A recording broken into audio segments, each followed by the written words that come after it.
always worked and stuff like that. Hey Nick, I always was no problem. I was always a working person and a hard worker, but it's just I would go around certain crowds that would sidetrack me, where people want to hire me. I'm talking about I could have good jobs at the Nike store making 18, 19. I'm talking about like 5 years ago. People want me to be supervisors, but I would try to dabble and go to work. So my attitude now I see it. I didn't see it then. All I'm looking at, I'm one of the top workers here. So when you see it like that, you don't really see it. So, but now that I see that my attitude, like I'm dabbling with drugs. I'm coming in drunk. I'm supposed to be asleep at home, but I'm not getting the proper sleep. Now I'm at work with attitude and I'm angry and I'm not seeing it at the time though. So I'm losing jobs left and right. So the worst thing happened to me. I didn't. The coke was getting expensive. So my friend used to smoke meth. So I wasn't messing with them. I'm like, nah, I'm good on that. So he was like, man, this is cheaper. It lasts longer. And I did it. So I finally did it. And I loved it. I was addicted to it. It took me there. It took me where I needed to be. And this was when I was in Vegas, but then I moved back to LA. So I was around family members that didn't tolerate that when I got back. And I wasn't using. But then I hooked up with my old friends and they had, they wasn't dealing with, they were just dealing with, they would back then, but they had all their, the girls, the meth, the pills, the drink, and that's when I started again. And they used to treat me like different, you know what I mean? Because I used to be acting a certain type of way. I wasn't like the same person I am right now. I always was sharp, but I didn't let it take over my brain. Only when I was on it, that's when it would like take me to a different place or a different atmosphere and just not myself. But then I would go back to my family that care about me and just work and stay. When I stayed away from them, I was good. It's only because I liked it that life and what's going on, the party life. So once I go back over there, I'm I don't even knowing that I'm eating myself up. You know what I'm saying? I'm not even knowing, you know what I mean, that it's gonna cause me to be in the situation I'm in now. So it got worse. You know what I mean? It got real bad. You know what I mean? Where certain family member was saying you gotta go and all you doing is stacking your money, but you're not doing it with it, but messing it off. Because most places I was supposed to just, my family, I was just supposed to just, because I always had my own, but with a girl or staying with roommates or with working buddies, like I really never really was staying with family when I was grown, but until like, later on, I was, see, I'm going backwards, you know what I mean? That was a backwards already, um, um, um, I was already going backwards by doing that, you know what I mean? Because that's what people was getting mad at me about because they used to tell me, man, you used to have your own, you used to depend on us, but they loved me, so they was taking me.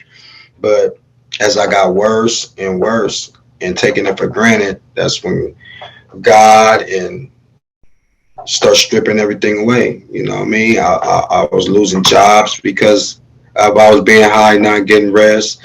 I was losing my car. I lost my car. I was in a toxic relationship because I'm doing the drug with the woman, which is a no-no because all it's going to do is backfire on you. I'm thinking I'm getting over on her by doing the cheating and doing all the bad stuff, you know what I mean, behind her back because I'm off this demon drug, you know what I mean, that take control. That's not a good drug to be on. Like methamphetamine is no joke. Like it makes you not you, like period. You know what I mean? I'm scared of it now. But anyways, God just started taking everything. It got to a point where my family was like, you can't come here no more. Like you can't come here because I start going over there, kind of hearing voices, thinking they out to get me, thinking this, and on the street thinking this, and you know what I mean? It got bad. Like the more I put in me, it was getting worse. You know what I mean? And My family's like, we can't have this no more. Three of them like just said, you can't be here. And my last straw, my sister, I love her to death. She and her and my brother-in-law, um, they was trying their best to help me, and they was sticking with me. But when I was over at their house disrespecting, getting into it with her boyfriend and stuff, she just was like, you gotta go. You can't come back here. So then I was living basically like I couldn't even live in my car no more. You know what I mean? I had to be on the street now. And I was only on the street though for like I said about 4 days, like actual street sidewalk wise. Like even when I was homeless, me and my girlfriend, we was homeless. I'm thinking that was cool. She brought me down really. Well, I ain't gonna blame her. I did it because she was homeless. They kicked her out, and I said that's when I was working and I was just dabbing a little bit, and I kind of put her on it, and it was just a toxic relationship where we had money to move and everything, but we rather live the street life and stuff out of motels and stuff like that, and then when we don't got it, live in the car or whatever, as long as we have the car.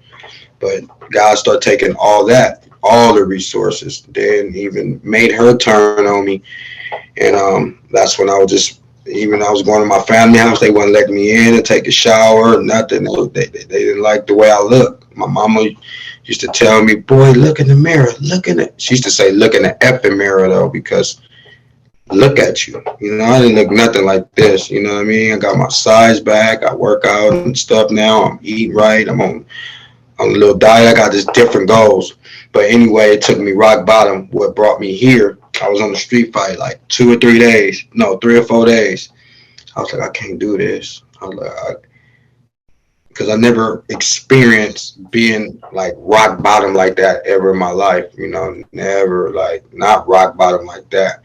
I was like, I can't do this. I can't like live in tents and stuff like that. Like I'm better than that. You know what I'm saying? And I went and got a list like of shelters.